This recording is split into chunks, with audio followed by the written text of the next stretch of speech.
Courtney Allen photo voice assignment.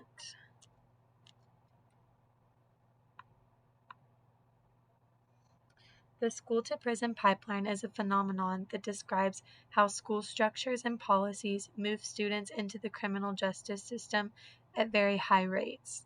The pipeline shows itself through police presence in schools, zero-tolerance policies, and more. Fowler states that the single greatest predictor of future involvement in the juvenile system is a history of disciplinary referrals at school. This situation is alarming because students involved in disciplinary incidents are 23.4 times more likely to be referred to the juvenile justice system, according to Fowler. I chose this photo to represent the school-to-prison pipeline and the extent of the problem because I feel that it depicts the situation of police presence in public schools and how this feeds the pipeline. There are many causes that lead to the school-to-prison pipeline. The main cause is police presence and arrests in public schools. According to Elias, school resource officers increased 38% from 1997 to 2007. This surge criminalizes students, filling the pipeline. But police presence is not the only contributing factor to the pipeline. Zero-tolerance policies at school play a role as well. These are one-size-fits-all punishments that are too often too harsh for the crime. Students are often suspended for only minor classroom infractions. Teachers are sometimes quick to refer students for punishment instead of handling minor issues in the classroom. These punishments can mean immediate suspension or other punishments that take students out of the classroom and away from their learning. Teachers know students best, and we should be trying to handle issues in the classroom as much as possible in order to keep students focused primarily on their education and to keep them in school. All these factors and more contribute to feeding students into the criminal justice system.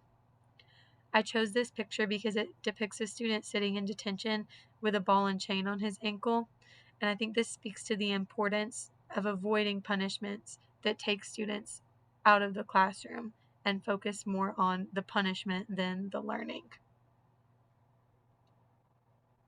The school-to-prison pipeline affects students of color disproportionately.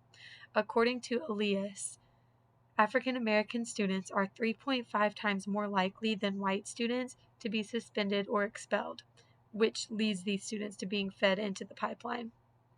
Students with disabilities are also affected more by the pipeline. 8.6% of students in public schools have disabilities, but 32% of students in juvenile detention centers have disabilities. These minority students are not necessarily being referred more because of a higher rate of misbehavior.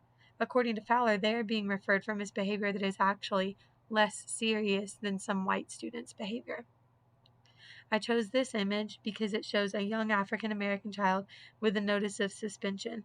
This really strikes a chord with me because I don't personally think elementary school students should be suspended at all except for in very extreme circumstances. Taking students out of the classroom is not the answer.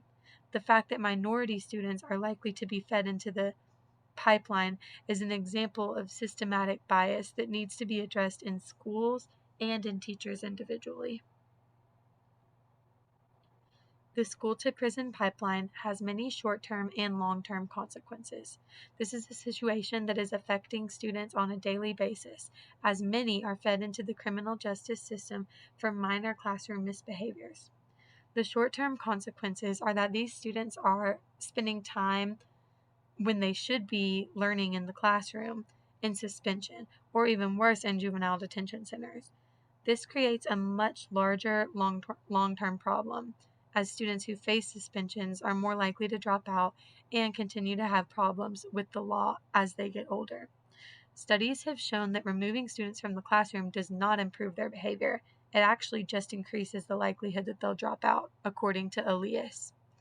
If the education system continues to use policies that promote the school-prison pipeline, dropout rates will increase even more, and the percentage of students going to college and entering the workforce will continue to decrease. The United States already has the highest rate of incarceration in the world, and we spend much more money on prisons than universities. This trend will just continue if we do not address the issue of the school to prison pipeline in the classroom and in schools. I chose this picture because it shows what the negative impacts of the pipeline really look like. These are promising students that have bright futures ahead of them, and the school to prison pipeline threatens to take that away. I also like this image because it shows hope. It shows that students are aware of the school to prison pipeline and are taking action against it.